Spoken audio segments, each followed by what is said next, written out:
ঝাড়খণ্ডের গাড়িতে তল্লাশি চালিয়ে 113 কেজি শুকনো গাঁজা উদ্ধার করলো পুলিশ। আটক করা হলো গাড়ির চালক ও সহচালক।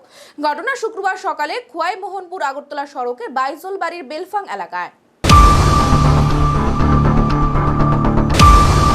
বিশ্বস্ত সূত্রে প্রাপ্ত গোপন সংবাদের ভিত্তিতে শুক্রবার সকাল আনুমানিক 8টা নাগাদ বাইজলবাড়ি ফাঁড়ির পুলিশ বেলফাং এলাকায় নাকা চেকিং চলার সময় একটি লরি, যার নম্বর হলো JK02A02AR 3044, লরিটি আটকে এতে তল্লাশি চালায়। তল্লাশি চালানোর সময় লরিটির পেছনের দিকে চাকার ভেতর থেকে 92 প্যাকেট বন্দি 113 কেজি শুকনো গাঁজা উদ্ধার করা হয়।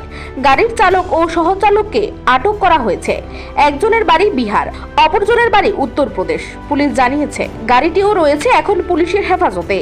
আটক করা নেশা কারবারিদের বিরুদ্ধে নির্দিষ্ট ধারায় মামলা নিয়ে তদন্ত শুরু করেছে পুলিশ।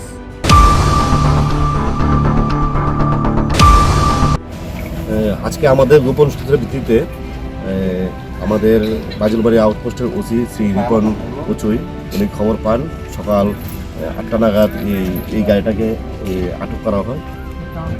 তার মধ্যে গাঁজা আছে এরকম সন্দেহ গোপন সূত্রে আমরা খবর পাই।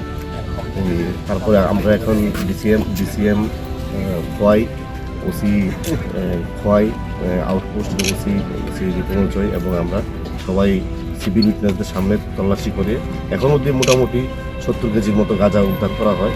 আরও সার্চ অপারেশন আরও চলছে।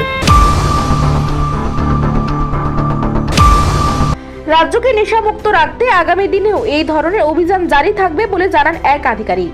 খোয়াই প্রতিনিধি রিপোর্ট, এশিয়ান টাইমস।